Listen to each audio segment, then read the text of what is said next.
my next guest, as this show wouldn't be possible without his support. I launched Bread and Butter in the middle of lockdown to give the hospitality industry a voice. And it's been my privilege to do just that with the backing of a company that goes above and beyond for the hospo industry every single day.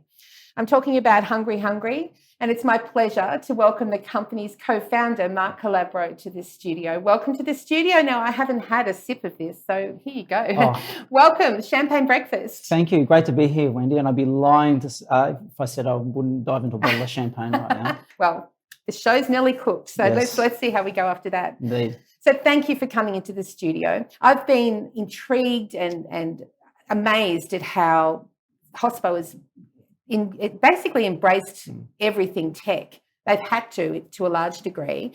So it's probably been the biggest year you could possibly be in hospitality tech. 100%. And it's kind of been somewhat forced upon us, perhaps in a way, with the advent of QR codes, which we know have been around for a long time. It was only a year ago that we were explaining what QR codes were, but the rise of them now over this year has just been phenomenal. Yeah, well, it has. But at the same time, it's not just QR code. It's being able to order online, pay online, see menus online, and show preferences online. So do you think that sort of data is the sort of information that can really help in the hospitality business, like knowing what customers really want? 100%. And we've seen it in other industries for many years now, where they've been using that data and information to be able to tailor experiences and products to consumers. And, you know, a big thing about being in business is knowing your customer. Yeah. So what we do is we're really passionate about giving that power and that ownership back over to hospitality operators. So let's wind back a little bit. So what exactly does Hungry Hungry do for hospitality? Great. Well, in its most simple format, we look after the guest registry. So there'll be a lovely little QR code on the table, all branded as the actual venue as well. So under that QR code, we can register ourselves as guests, which we know is very important. And then it opens up a digital menu. And from that, we can actually take over the ordering process.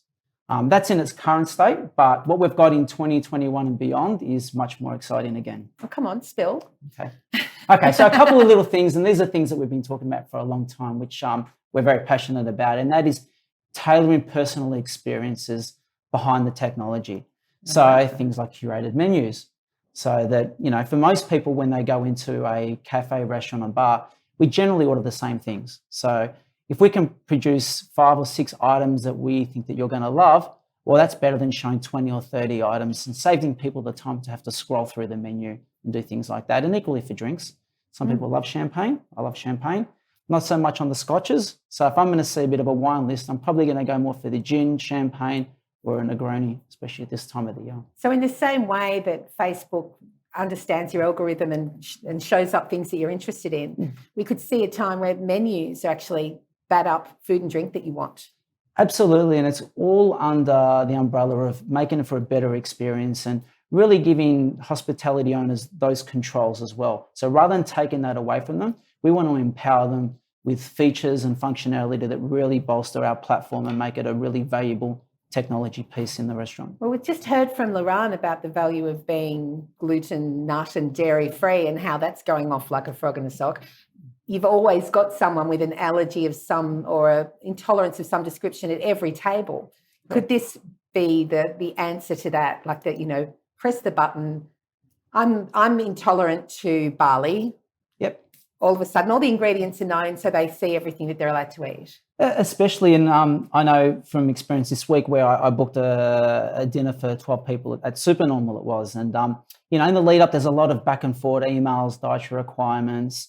So we're starting to see chatbots come into this space a bit more now. They've been around for some years, but they're getting really clever and intuitive now. So a lot of that Q&A, frequently asked questions, can be done now by a bot. And again, it's really about getting more information to people, and dietary requirements we know is a big one. So how that might live is we're going out for lunch, there's 6 of us, 5 of us are pescatarians. Can you suggest the menu that my friends will like, and I'll share it with them before we arrive. And the chatbot will do that before they've even arrived. And you'll think it's a human that you're speaking to.